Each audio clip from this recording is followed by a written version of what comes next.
طلعت صاحب میں سمجھتی ہوں کہ ہمارے بیچ میں تھے اور ہمارے بیچ رہیں گے۔ انسٹیٹیوٹ کبھی بھی مرتا نہیں ہے جب تک سیکھنے والے جیتے ہیں، سیکھنا چاہتے ہیں، آگے بڑھنا چاہتے ہیں۔ طلعت صاحب کو سچ پوچھے تو وہ انسٹیٹیوٹ تھے، انسٹیٹیوٹ ہیں اس فن کے۔ اور جس دور میں پی ٹی وی کے دور میں جب وہ اداکاری کر رہے تھے، اور ظاہر ہے ان کے ہم عصر دوسرے لوگ بھی تھے،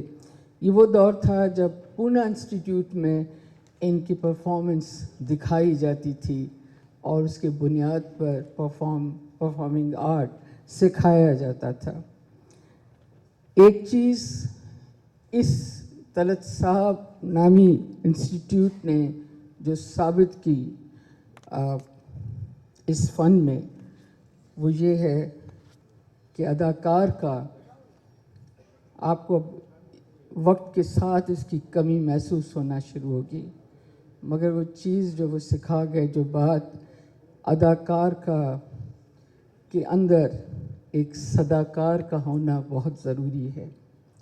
اور ایک صداکار کے اندر ایک ادیب اور ایک شاعر کا ہونا بہت ضروری ہے، ورنہ وہ مکمل نہیں ہو سکتا۔ طلعت صاحب کو جب ہم دیکھتے ہیں، جب دیکھتے تھے، سنتے تھے، کیونکہ طلعت صاحب کو صرف دیکھنا ممکن نہیں تھا، انہیں سننا بھی پڑتا تھا۔ یہ بہت خوش نصیب اداکار ہوتے ہیں، یہ انسٹیٹیوشنز ہوتے ہیں جنہیں آپ اپنے تمام حواسوں کے ساتھ بیٹھ کر دیکھیں اور سنیں۔ ایک اور چیز جو میں یہاں بیٹھے ہوئے دیکھ رہی تھی تو مجھے ایک خیال آیا، ابھی اس وقت میرے پیچھے ہے، لیکن جب آپ سامنے بیٹھے ہیں تو آپ طلعت صاحب کا چہرہ دیکھ رہے ہیں۔ ایک چیز جو مجھے خیال پہلی بار کسی آرٹسٹ کی تصویر کو دیکھتے ہوئے میرے خیال میں آئی کہ قدرت کچھ آرٹسٹوں کے چہروں کو بالخصوص اس طرح بناتی ہے جس کے اندر قدرت کا اپنا بھی فن ہو اور اس آرٹسٹ کا بھی فن ہو۔ آپ چہرہ دیکھیے، اس چہرے کے اندر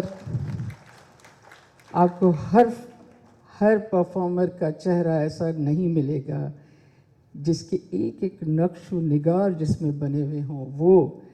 جو فن کا اظہار ہوں۔ مجھے لگتا ہے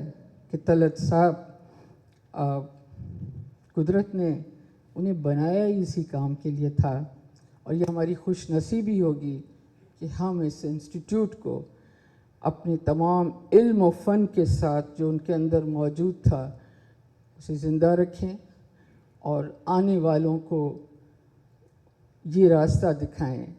کہ یہ فن ہے، یہاں سے ابتدا کرو اور یہیں پہ انتہا کرو۔ بہت بہت شکریہ۔